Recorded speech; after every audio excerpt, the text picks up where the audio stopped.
Bonjour, bonsoir. Aujourd'hui ou ce soir, on se retrouve pour une nouvelle vidéo. Alors, dans cette vidéo, je vais présenter et tester un nouveau luminaire que j'ai reçu. Alors, j'ai reçu en réalité 4 appliques de ce style-là. Donc, ce sont des appliques ferromagnétiques à couleur métallisée. Donc, je pense que c'est mon premier luminaire que je reçois de ce type-là. Parce que des luminaires sont souvent en blanc laqué, d'autres noirs, enfin voilà quoi. Mais là, en version métallisée, j'en avais pas eu. C'est des applis qui devaient servir probablement dans une salle de bain, deux de chaque côté sur, comment dire, de chaque côté d'un miroir, ou alors c'était au-dessus d'un petit miroir en haut là comme ça. Ou alors c'était peut-être éventuellement pour une cuisine, je ne sais pas. J'ai pas eu assez d'informations par rapport à ça. Mais en tout cas, j'en ai reçu 4 comme ça, j'en ai testé un évidemment. Donc la vasque opalisée de ce côté-là, et sur les côtés, c'est prismatique. Un peu comme la Ford Reactor là. Voilà quoi, voilà, une fois 15 watts. Et du coup, la grande question de cette vidéo, c'est quel type de lampe, si c'est au singulier ou au pluriel, ces genres d'appliques utilisent. J'avais fait un petit sondage, ou plutôt un petit questionnaire vite fait, il y a quelques jours, où je vous ai proposé 4 réponses, 4 propositions sur quel type de lampe cette applique utilise. Vous avez été quand même 63 à répondre. Et du coup, durant cette vidéo, j'ai évidemment dévoilé le mystère. Donc le voici, c'est parti. Alors voici les résultats que j'ai pu avoir. Donc en réalité, il y a eu un avant-temps en plus. Donc je suis passé de 63 à 64. C'est fait que ça a légèrement changé les résultats du sondage. Alors, dans un premier temps, vous avez été 6% à répondre que c'était un tube de 13 watts qui était dans cette applique. Et bien la réponse, c'est non. Ce n'est pas une fois 13 watts, hein, donc ce n'est pas possible. Ensuite, vous avez été 16% à décider que c'était du 2 fois 9 watts, donc deux lampes de 9 watts en G23 qui étaient à l'intérieur. Et bien pour une fois, non. Ce n'est pas non plus de 2 fois 9 watts qu'utilise cette applique. Alors, est-ce que ça sera la majorité qui va avoir raison? Donc 67% de la communauté qui a répondu que c'était une fois 15 watts en tube fluorescent de T8. Donc un petit tube fluorescent de 45 cm. C'est vrai que ça peut faire vraiment la taille de ce. Ça peut ressembler, ça peut être une taille. Donc voilà. Une belle taille de 45 cm pour cette applique. Ou alors est-ce que c'est les 11% de la communauté qui a préféré choisir que c'était des deux lampes de 2 fois 11 watts. Bon, bah c'est original, mais est-ce que c'est vraiment la taille considérée? Pas sûr quand même, hein. On verra bien. Donc, on a juste à ouvrir l'applique. Donc, qui a raison entre les 67% de la communauté contre 11% de l'autre côté? C'est parti. 1, 2, 3. Eh bien, c'est du 2 fois 11 watts. Et voilà, c'est d'un côté, c'est malheureusement cette partie de communauté, donc les 11% de la communauté qui a répondu juste. C'est bel et bien du 2 fois 11 watts. Et bien pour ceux qui ont choisi ça, et ben bravo, hein, parce que franchement, c'était pas du tout, ça ressemblait pas vraiment. Et ben voilà, c'est bien du 2 fois 11 watts, la preuve, voilà. Donc là, on a une Duralamp Duralux S de 11 watts, 827. Et là, une Philips Master de PLS 11 watts, 827 aussi, qui est cassée d'ailleurs. Donc on va voir ça plus tard.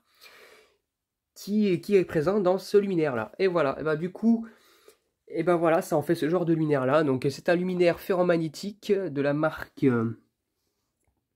Aimez-le. Référence 92 12 1, bon bref, voilà, TC G23 2 x 11 watts max, parce que je pense qu'on peut mettre aussi du 9 watts aussi, hein. C'est des ballasts qui sont intégrés, qui sont plutôt adaptés pour ça. Donc 230-240 volts, mais ce qui me chagrine c'est le 50-60 Hz. Sachant que si c'est un ballast ferromagnétique, je ne pense pas qu'il peut supporter les deux types de fréquences électriques, hein. Un ballast électronique, ok, mais un ballast fermétique, je suis pas sûr. Donc pourtant, c'est assez lourd. Donc ça me paraîtrait étrange. Ça me paraîtrait étrange que ça utilise enfin, que ce soit un ballast électronique 2 fois 11 watts. C'est bizarre. Donc voilà. Donc du coup, je vais retirer cette lampe-là, là, parce qu'elle elle me paraît cassée. Puis je vais nettoyer un petit peu de ce côté-là, là, parce que c'est un peu crados. C'est pas top. Et puis il y avait ça dans le luminaire. Alors je sais pas si c'était aussi d'origine, mais dans le luminaire, dans la vasque, il y avait ça. Donc bon, à mon avis, c'est la vendeuse qui a dû mettre ça pour éviter que les lampes pètent. Bon, ça n'a pas été un franc succès à cause de... Bah, ça, encore une fois, c'est pas à cause des vendeurs, ça, c'est à cause des transporteurs, hein, comme d'hab. Hein. Ça ne m'étonne pas. Donc voilà, j'ai peut-être aussi éventuellement essayé d'enlever cette partie-là. Là. Il y a on dirait un compartiment à pile. C'est étrange. On dirait un truc 12 volts là, ou un truc 6 volts pour des lampes en 4 pins PLSE. Non, non. Je verrai bien. Je verrai bien ce qu'il y a à l'intérieur. À mon avis, il y a du câble. Vous allez voir ça. Du domino, à mon avis. Hein. Ça serait probable d'ailleurs. Donc du coup, je vous dis à tout de suite. Alors voici le compartiment à pile. Même si c'est pas un compartiment à pile. Alors... Oh! Alors à l'intérieur nous avons un condensateur. Alors par contre je peux pas savoir, peut-être il n'y a pas de date dessus. Je crois pas. Hein. Tac tac, non. On a juste les valeurs mais on n'a pas de. On n'a pas de truc. Ok, bon d'accord, on n'a pas de date. Donc là nous avons un câble, donc ça c'est l'entrée.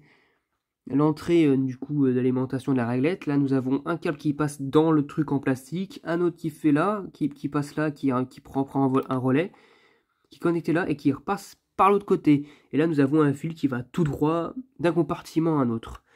Ok, non, en fait le but c'est que ça ne se remplace pas en fait, hein. C'est vraiment de l'encapsulé en fait. Là il y en a juste de quoi fixer mais c'est tout. On ne peut pas démonter la carcasse en plastique. Ok. Alors derrière, bah non plus, on retrouve juste la référence ici, là, aimez-le, blablabla, avec la marque et tout. Et nous avons aussi ce truc qu'on a deux fois là. Alors, 29 GN50. Je sais pas ce que ça veut dire, est-ce que c'est un numéro de série ou un truc du genre, je ne sais pas. Les douilles de chaque côté, voilà. On voit même pas les câbles, c'est bien fixé comme ça. Voilà, on a juste les câbles ici qui passent, qui alimentent les deux compartiments. Et puis voilà. Donc du coup pour remettre ça c'est pas compliqué, visiblement c'est comme un compartiment en pile, hein. Hop là, on clipse. Et hop là. Donc bon voilà. Et du coup bah ce que je vais faire c'est que je vais remettre, là j'ai nettoyé parce qu'il y avait des crottes d'araignée, à mon avis il y a une araignée qui a dû se glisser là-dedans. Voilà, et puis je vais mettre une autre lampe là, hein, parce que celle-ci elle fonctionnera pas. Hein. Donc j'ai prendre une vieille Osram de récupération là. Donc 11 watts 827, donc c'est du 41 827, c'est du blanc chaud comme celle-ci. J'en ai en blanc neutre ou tout ce qui va avec, mais je préfère prendre cette couleur là parce que c'est plus adapté avec cette version là, donc ça raccordera un petit peu. Bon, voilà, donc c'est installé. Maintenant, il n'y a plus qu'à tester la version sans la vasque, donc c'est parti. 1, 2, 3. Waouh! Alors oui, donc du coup, c'est bel et bien du ferromagnétique, donc ce qui est tout à fait normal, hein, parce que quand il marque que c'est du 50 ou 60 Hz, tu te dis, putain, mais c'est pas électronique ça? Souvent, c'est le cas bah, même pour des chargeurs, par exemple, les chargeurs Samsung. Donc, si j'arrive à en défaire un correctement, voilà, les chargeurs comme ça, donc il est bien crade d'ailleurs, mais bon, bref, c'est un vieux chargeur. Lui, normalement, il est compatible aux 50 et 60 Hz, si je me trompe pas. Donc, voilà. Bon, il n'y a pas d'information, c'est magnifique. Allez, lui, voilà. Lui, voilà, 50-60 Hz, c'est un chargeur électronique. Et voilà, donc je sais pas pourquoi ils m'ont marqué c'est du 50 ou 60 Hz, hein, c'est n'importe quoi. Mais par contre, ça fonctionne, c'est juste que celle-ci, elle est bien usée par contre. Hein. Donc celle-ci, c'est une règle de la récupération. Je l'ai testé il y a 5-6 mois. Voilà. Et ça fonctionne nickel, quoi. Du coup, ce que je vais faire maintenant, c'est que je vais remettre la vasque dans le luminaire. Et je vous dis à tout de suite. Alors, voici l'effet que ça fait. Allez, c'est parti. 1, 2, 3. Waouh! Vraiment magnifique, quoi. C'est vraiment top. Et comme je vous ai dit, hein, c'est moitié... Ouais, j'ai pas fixé, c'est normal. Donc, c'est moitié Ouh là là. J'avais pas vu ça. C'est moitié opale et moitié prismatique. Voilà, c'est plutôt cool. Voilà, des lampes comme ça. Et en plus, je vais recevoir un gros carton de 5 box de 10 lampes en G23 11 watts. Parce que vu que j'en ai 4, en fait, il n'y a que celle-ci où il y a des lampes. Les 3 autres, il n'y en a pas. Donc il va falloir que j'en prenne, hein, voilà. Et notamment aussi pour du stock pour autre chose aussi. Donc il n'y a pas que ce luminaire-là. Et celle-ci, ma foi, hein, je vais en faire un burning, hein, électrode. Et puis après, je récupérerai le starter parce que... hein, voilà. Hein. C'est dommage, en plus, elle était neuve. Donc bon, voilà. Hein. Et j'ai aussi ces petits bouts là. Elle a perdu vraiment sur le U, enfin sur une courbe. Regardez la pastille qui allait au-dessus. Donc bon, voilà quoi. C'est pas top, top, top. Hein. Mais bon, ça arrive, hein, c'est comme ça. Voilà, celle-ci aussi, des bouts de verre de partout. Bon, ça a cassé net au moins, donc ça va. Bon. Je vais vous montrer aussi, avant de vous quitter, que c'est bien, que ce n'est pas du CX, que c'est du une fois, c'est un ballast par lampe. Donc là, celle-ci, j'ai déconnecté. Et là, vous pouvez voir que ça fonctionne même avec une lampe. Hein, voilà.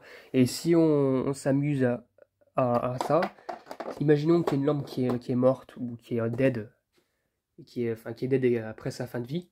Ben voilà, ça fait une demi-lampe qui s'allume et non pas la lampe entière. C'est étrange, on dirait que c'est une LED qui a un problème. Voilà. Mais au moins c'est tranquillou quoi, il n'y a pas de problème, on n'est pas complètement dans le noir. Donc bah ça, c'est cool. Donc voilà, c'était tout pour cette vidéo. J'espère que cette vidéo vous aura plu et à très bientôt pour une prochaine vidéo. Au revoir.